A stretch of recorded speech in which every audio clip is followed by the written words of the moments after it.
Good morning. Security has been beefed up all around the ICE processing facility here in Broadview. On the backside of our cameras, you have Broadview police blocking Beach Street. They also have those metal barricades to prevent any vehicles from getting by.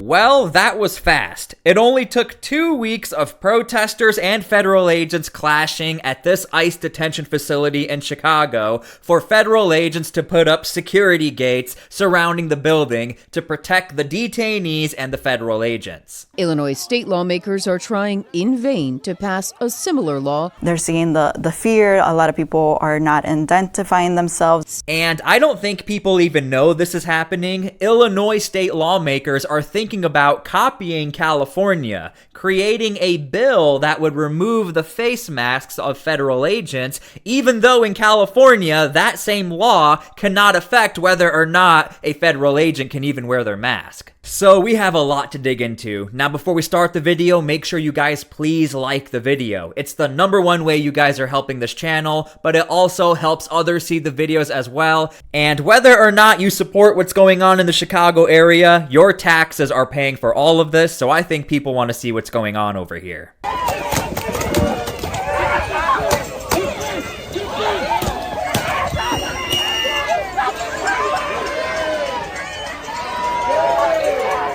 Okay, so this federal building has really been quite the issue for Homeland Security. It's just very hard to defend this building when your driveways are only like 5 feet long, and it only takes about 100 protesters to really disrupt all the operations going on here. We've also seen a mayor involved in this situation. We've seen wannabe politicians. We've seen actual politicians show up. So Homeland Security has had no choice but to create some sort of equal balance for everyone. So they decided to come up with this fence. You can sit on one side of the fence and protest the federal agents, but if you come on the other side and you disrupt operations, you're going to get arrested for obstruction or even assaulting agents. Why do you maintenance for them? I need a job. Stay safe. There's plenty of jobs out there. You don't need to work for kidnappers.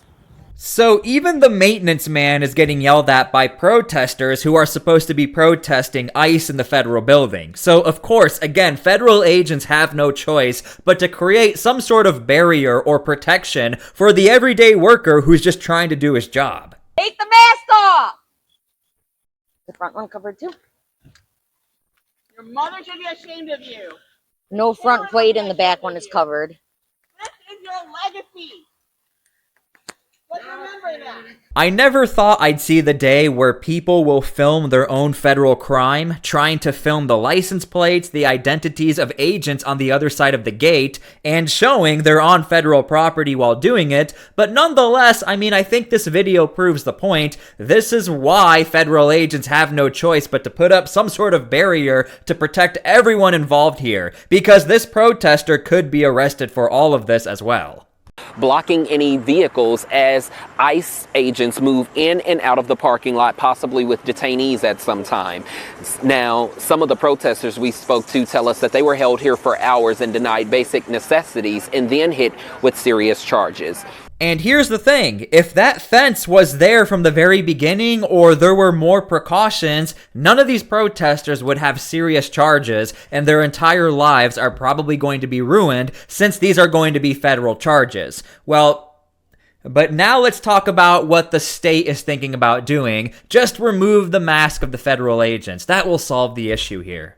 In history, masked federal agents rounding up migrants believed to be in the country illegally. Now, nearly a dozen federal lawmakers from here in Illinois are sponsoring a bill in Congress aimed at forcing federal agents to unmask.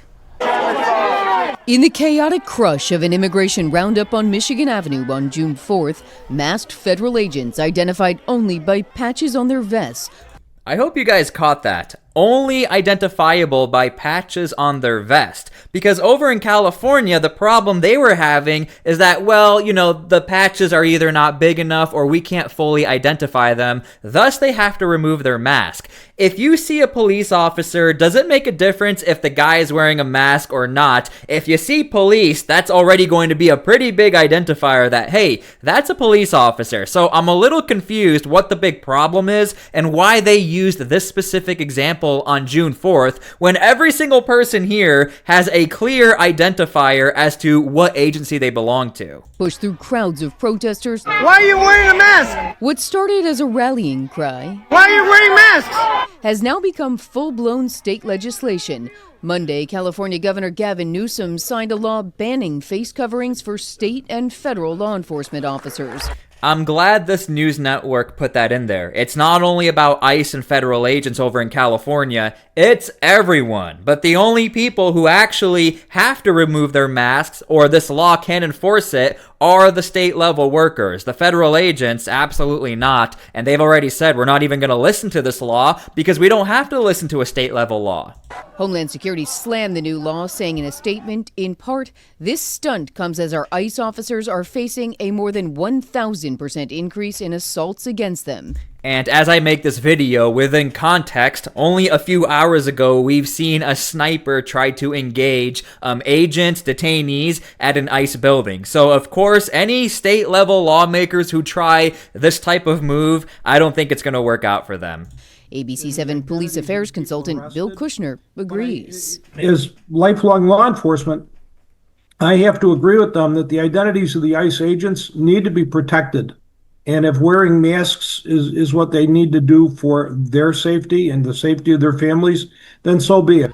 And that's what it comes down to. Family members are the ones who are really suffering from these agents who are doing their job. But not only that, we're leaving out one of the most important points. They're following the policies in which Congress has instated for them to follow, yet they're being punished for it, ICE agents and Homeland Security, as well as the family members. So this is where we are really butting heads as far as why are ICE agents being told to remove their masks, yet in their own standard operating procedures or SOPs, they're allowed to do it. What's the problem here? Hundreds of masked agents swarming the Chicago area for the so-called Operation Midway Blitz enforcement, and protesters and agents violently clashing outside a suburban immigration detention center. Illinois state lawmakers are trying And a mayor and some wannabe lawmakers and some other lawmakers in the area. Let's add that in the story as well. I just want you guys to be informed. in vain to pass a similar law. They're seeing the fear. A lot of people are not identifying themselves. State Democratic Representative Barbara Hernandez, who represents a large Latino population in the Aurora area, is leading the charge. A lot of complex issues, such as the federal government. Can we legislate on federal government, even if they're in our state? Legal mandates for federal agents to bear their face and identification would have to come from Congress. Exactly. This is a supremacy clause. If you guys are subscribed to my channel, you know this is the #1 issue that's going on with the whole California trying to ban these masks. Now, the question I posed, if you don't support Homeland Security and you hate the federal agents, are you wanting a lawmaker to waste their time and money to try and pass a bill or create a bill that can do absolutely nothing? That's what happened over in California. Police unions who don't even support the deportations were coming out and saying, hey, we don't work with ICE, but why did you just loop us into this bill? We're the ones getting affected. And this could happen over in Illinois as well, where police unions are saying, hold on, we don't even work with ICE. Why are you creating this bill? Now you're putting us in danger, and the perception can be we're the ones who are working with ICE. You don't know who is stopping you. It could be a federal agent. It could be someone who just went and bought a face covering on Amazon. Now on Capitol Hill, at least 10. And by the way, as far as the stats behind, misidentifying or pretending to be a federal agent, first things first, that is covered under the federal law. That is completely illegal. But we don't have any actual verifiable stats where this is becoming a massive problem. You can create anything to be a problem, but as far as people faking to be federal officers or marshals, that's illegal. But in the context of deportations, I almost can't find anything where this is becoming such a massive problem. And I wouldn't have a problem reporting it, but I can't find anything. Democratic Illinois representatives are backing federal legislation for the No Secret Police Act of 2025. I'll be honest with you, I think that very little is passing these days in Congress, but I think it's important that we continue to ask the question, who is going to hold these agents accountable? Illinois' Attorney General Kwame Raoul joined nearly 24 other state attorneys general who are pressing Congress to pass a federal face mask ban for immigration agents. Homeland Security officials maintain masks are necessary for agent safety. They claim officers' addresses are being made public and the officers' families can also be put at risk in all of them. Now, hold on. I am a little confused here because this is the same member of Congress you just saw in that interview, Delia Ramirez. Here's what she had to say about ICE. Because in that interview, she made it seem like she supported ICE. She just wants the mask to be removed. But here's what she said not too long ago. Well, Tom Homan, let me tell you, all over the country, we will continue to stand up for our rights, and we will continue to call out the terrorist organization that is ICE. So I'm just trying to show you guys this same member of Congress called ICE a terror organization, which seems to be a little more different than what she said before in that very recent interview only about 24 hours ago, where all she said was she wants ICE to remove their mask, yet over here she's calling ICE a terror organization. So I don't know where she stands right now when she thinks about ICE or how she feels about ICE, but this is out there. You have called to abolish ICE. How do we achieve a future that's post-ICE? Mm-hmm. How do we achieve a future free of terrorism? By abolishing ICE. ICE is a terrorist organization. It needs to be defunded and needs to be abolished.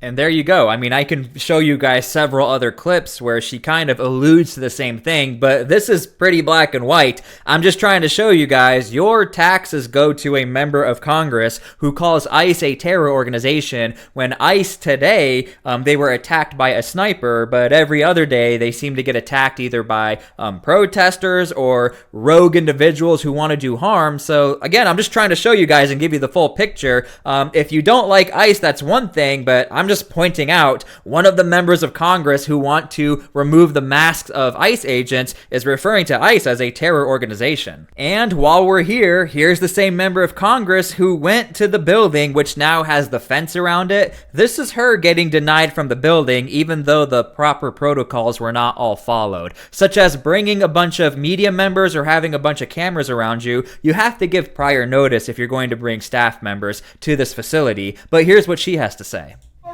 Hi everyone, Congresswoman Delia Catalina Ramirez. I'm here with Congressman Garcia, Congressman Jackson, and Davis at the Broadview Holding Center with a bunch of legal advocacy immigrant right groups here. We have been here for over an hour and a half. We were denied entry. We had to talk through a hole, as you can see there, to the barbed wire, to someone who was unwilling to actually identify himself, and then eventually said to us to send an email. We have the authority.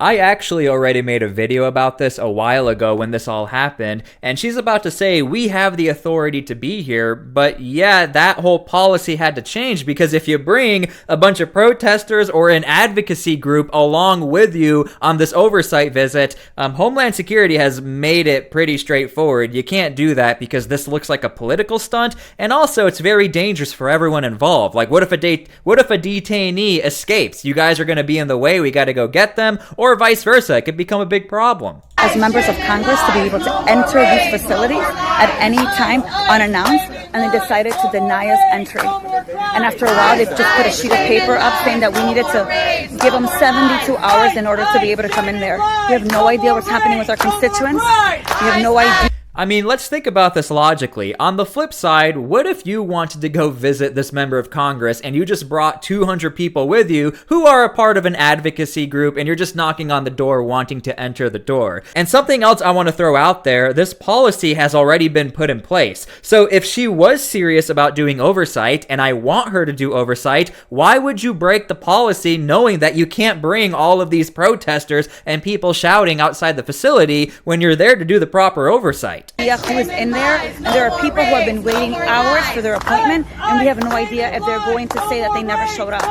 This is the point. This is what fascist, authoritarian governments do. No transparency, no oversight, and they certainly don't believe that Congress is the equal branch of government. So I mean, to be fair, you kinda did call them a terror organization, but regardless of that, you do have the right to do oversight. I will agree with this member of Congress. You just can't do it unannounced as of right now, for reasons just like this. We've had members of Congress actually get into fights, like an assault, with federal agents, so this is to protect everybody involved. And look, I want her to do oversight, but if you know the policy is you can't just show up, why wouldn't you do the proper thing? Like, why wouldn't you want to do the proper oversight? You see the folks here? We're not going to stop demanding accountability, doing our oversight work that we have to do in this moment, because what is happening is unconscionable. The abduction of... And by the way, for everybody who pays taxes, the money was just wasted for the day. Whatever she made for today, her salary, nothing was accomplished right now because she never actually did the oversight, but she's shifting the blame over to Homeland Security. Again, we want oversight. We want this to happen. We pay taxes to have our members of Congress do oversight. Even in states that are controlled by Democrats, we want her to do the oversight, but nothing was accomplished here. Our constituents is unacceptable, and your taxpayer dollars should not be going to the violation of people's human rights. And our taxpayer money just went to nothing. Again, we want you to do the oversight, but nothing got done here. I'm just trying to show you guys the full picture so you can have an educated opinion. Okay, and back to square one. Again, I really do hope we have some more peace in this country. I hope we can come together. That's why I make these videos, to hopefully have a more logical or reasonable way we can come together and have peace, as opposed to showing up to a facility and just bringing all these people screaming and clashes. That's not what we want. Anyway, I hope you guys enjoyed this video. Thank you so much for everything. Make sure to please subscribe, like, leave your comments. Thank you so much. God bless, and we'll see you all later.